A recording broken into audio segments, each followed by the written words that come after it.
Les amis, bonjour à tous, j'espère que vous allez bien, que tout se passe pour le mieux pour vous. Alors je suis malade, j'ai la grippe, mais il est hors de question de prendre du retard sur les reviews de Squid Game parce que ça me ralentit dans le visionnage. Et vu que je pars en vacances dans à peu près une semaine, il y a de fortes chances que ça puisse se ralentir si je finis pas d'ici là. Donc on perd pas de temps, juste désolé, je vais essayer de faire un effort pour pas que ça puisse se ressentir. Mais je vous avoue que je suis KO. Je me suis mangé une tarte avec la grippe là. Donc on va pas perdre de temps, on est sur l'épisode numéro 3 aujourd'hui de Squid Game. Et pour bien comprendre, la fin de l'épisode 2 était en rapport avec Sung Ji-hoon, qui a donc été dans la limousine, là où il y avait le maître des jeux, et Sung Ji-hoon a donc décidé de rejoindre le Squid Game. Encore une fois, l'objectif principal à ce moment-là, c'est grâce à l'implant qui a été mis à Sung Ji-hoon de retrouver l'île grâce à ceux avec qui il bosse. Et ça, c'est un détail à ne pas oublier dans cet épisode-là. Donc on pourrait dire que cet épisode, on va le résumer autour à la recherche de Sung Ji-hoon, à la recherche du Squid Game, et bien entendu, le retour des jeux. Car oui, Sung Ji-hoon se réveille encore une fois maintenant dans le Squid Game, après y avoir participé 2 ans auparavant. Le voilà actuellement dans le nouveau Squid Game, toujours avec son numéro 456, le dernier numéro, et il se réveille dans le nouveau Squid Game à côté d'une personne un peu voyante, médium, je sais pas comment on peut la présenter, et qui lui dit directement, et il faudra retenir ces mots, en gros, si on sort d'ici, je ferai un rituel et je te retirerai ton mauvais karma. Le symbole qui nous est montré dans ces propos-là, c'est de nous rappeler aussi ce qui a pu être à travers Sung Ji-hoon par le passé. Comme je vous l'avais déjà dit dans les premiers épisodes, Sung Ji-hoon était un personnage presque insouciant. Il peut s'en vouloir de beaucoup de choses. Est-ce qu'il n'est pas en train de payer de sa vie d'avant? Est-ce que tout ça n'est pas une épreuve pour le purifier de tout ça? Bon, c'est le message secondaire que cette médium veut nous faire un peu comprendre et nous mettre en parallèle. On découvre à ce moment-là des nouveaux personnages. Depuis le premier épisode, on est sur le 3e, on est toujours sur la vision de Jun-ho et de l'autre côté de Sung Ji-hoon. Donc d'un côté, Jun-ho à la recherche de Sung Ji-hoon et donc de l'île où se trouve son frère, le maître des jeux, mais de l'autre côté, Sung Ji-hoon qui lui maintenant est dans le jeu. Et là, on va nous faire découvrir des nouveaux personnages, parce que oui, un Squid Game et même une saison de la série n'existerait, pour qu'elle puisse exister, il va falloir des personnages intéressants, attachants, et on va voir ce qu'ils vont donner. Ce que je trouve intéressant dans cet épisode, c'est de se dire, purée, cette personne, Sung Ji-hoon, qui a vécu ce traumatisme de la saison 1 dans le Squid Game, se retrouve dans un endroit où personne d'autre ne connaisse réellement l'impact dans une vie. Enfin, dans une vie, parce qu'en vrai, c'est sa vie qui a eu un impact, parce que les autres sont morts en soi, donc... Mais le revoilà donc dans ce jeu exploité par des grands riches, par des multimilliardaires, par des personnes qui, comme on l'avait vu en première saison, utilisent aussi les organes de certains persos morts. Bref, on est vraiment sur un délire de trafic qu'on pourrait presque voir dans des reportages du Darknet ou du côté invisible de notre monde. Les choses les plus sombres qui peuvent exister, méconnaissables de la majorité, et t'as notre Sung Ji-hoon qui se retrouve encore une fois sur place. Comment il va réussir s'il réussit à stopper ce jeu qui est porté par des multimilliardaires, etc., on verra. Le comportement des joueurs qui se réveillent dans le Squid Game au début, c'est hyper intéressant et on verra ensuite le développement des personnages qui au début se sentent comme des élèves dans une nouvelle classe qui viennent à rouspéter pour chaque détail. Et pourquoi vous avez des masques, et pourquoi on est là, et pourquoi vous nous avez habillés, pourquoi vous nous avez retiré nos affaires. Et on les verra ensuite, après le premier jeu, totalement traumatisés dès lors que les hommes masqués reviennent.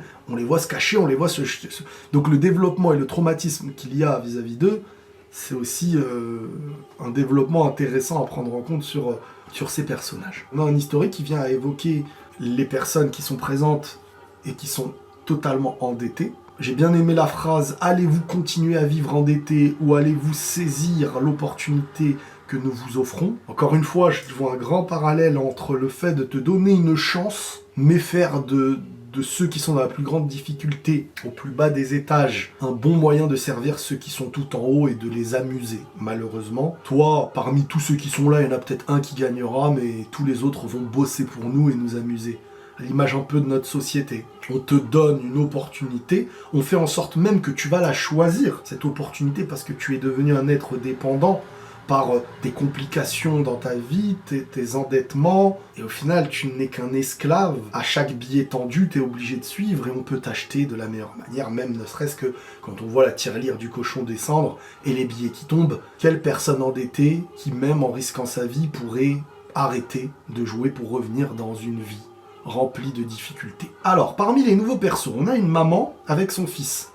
C'est hyper intéressant parce que les deux ne savaient pas qu'ils allaient se retrouver, donc il va y avoir un lien fort, j'imagine, surtout dans un moment où il faudra faire un choix crucial.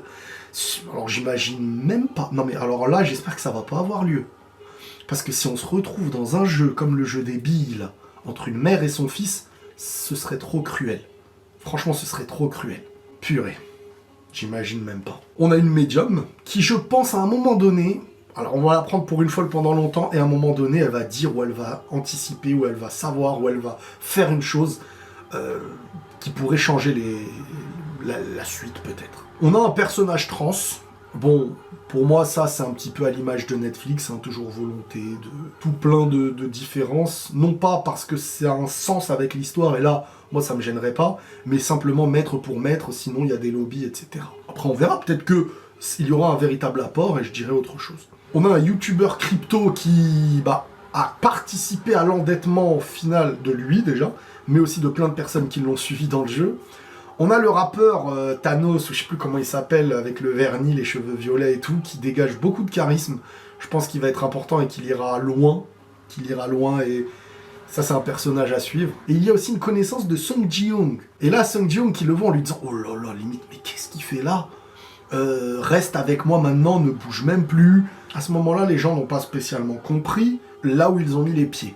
Une fois les inscriptions faites, le premier jeu qu'on connaît tous, 1, 2, 3 soleil, c'est le jeu symbolique de Squid Game, avec la petite fille qui dit 1, 2, 3 soleil, qui se retourne, et si tu bouges, tu te fais mitrailler. À l'inverse de la première saison, ce qui est intéressant, c'est que maintenant on a un œil interne sur les personnes qui portent les masques, qui eux aussi sont des individus au final qui sont des joueurs en vrai, eux aussi.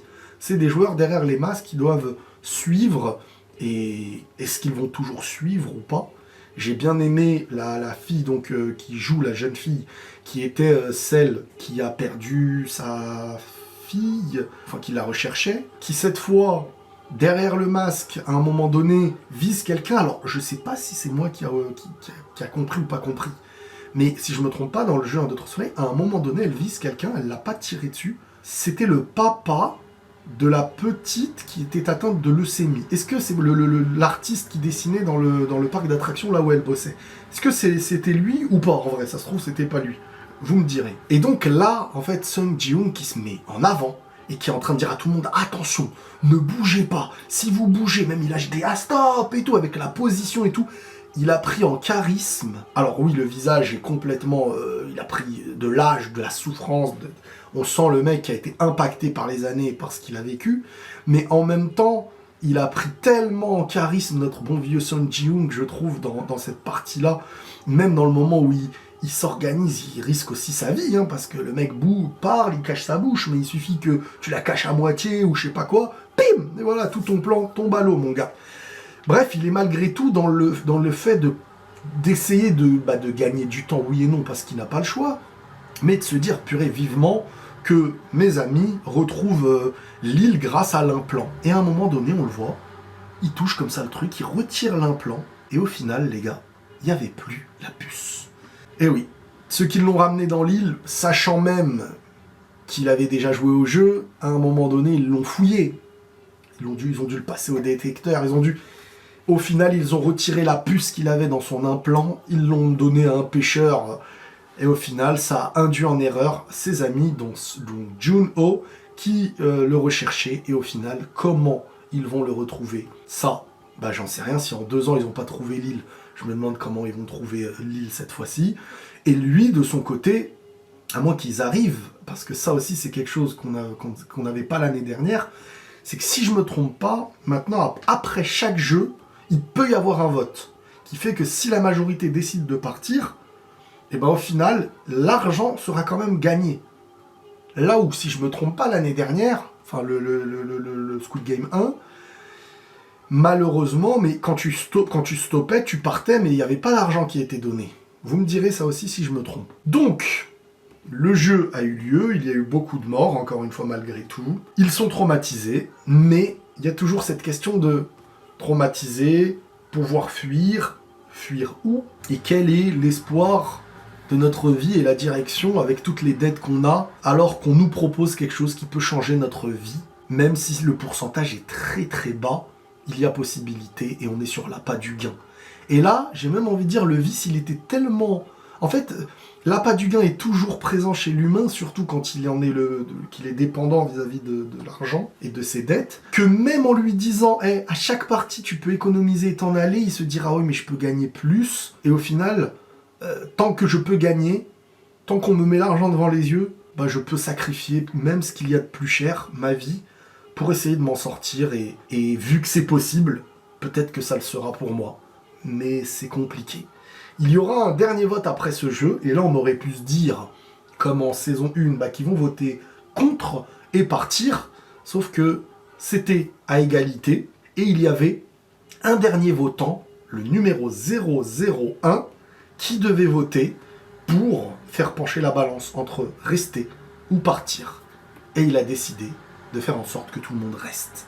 Et là les gars, le mec se retourne, et le joueur 001, c'est le maître des jeux. Waouh, waouh, waouh, waouh, waouh. Alors là, moi, quand j'ai vu ça, je me dis, attends, déjà, est-ce que c'est bien lui? Oui, non, ils nous l'ont mis en fin d'épisode, il s'est retourné, sa tête, on la reconnaît, c'est bien lui. Et puis, on a vu aussi que, de l'autre côté, je sais pas si c'est temporaire ou pas, le nouveau maître des jeux, ce n'est plus le gars qui a un masque comme lui, mais un gars qui a un masque carré en étant tout en noir. Et à un moment donné, celui-ci, on lui a dit... genre limite c'est bon, tu peux y aller, ou je sais plus c'était quoi qui lui a été dit. Donc là on a un nouveau maître des jeux, et on a un peu comme le petit vieux en saison 1. Il était numéro 001 ou pas le petit vieux, je me rappelle plus, mais je crois bien. Bah on aura un joueur qui est le maître des jeux, et comme je le sentais dans l'épisode d'avant, les deux qui ont déjà participé à ce jeu, le maître des jeux n'a pas l'air d'être un méchant, mais dans un environnement utilisé peut-être par des méchants, mais j'ai un sentiment... qui n'est pas le méchant qu'on pourrait croire. Je pense qu'en saison 1, on a voulu en faire peut-être un méchant, ou pas, parce qu'en vrai, tu me diras, à la fin, il a pas tué son frère, ou il est... Tu vois, il y a vraiment une part humaine malgré tout. Mais le lien entre Sung Ji-Hoon et le maître des jeux, qui seront désormais ensemble à jouer, entre le premier numéro et le dernier numéro, nombre, ça peut être intéressant. Ça peut être très très intéressant. Donc je suis impatient de voir tout ça, de voir la suite, et pour l'instant, j'aime bien. Pour l'instant, c'est intéressant. Voilà, les personnages, on a découvert les personnages. Ça y est, maintenant, je pense qu'on va être sur une ligne... Bah, ça va être animé. Ça va être animé. Il se retrouve isolé dans cette île. Il n'y a plus de possibilité de le retrouver. Donc, on va voir comment ils vont réussir à faire ça. Sauf si, après un jeu, ils arrivent à être majoritaires pour voter et s'en aller. Maintenant, est-ce que s'ils s'en vont, ils peuvent revenir derrière ou pas ? Comme en saison 1, ça je sais pas. Mais on verra les amis. Prenez tous soin de vous et la paix sur vous.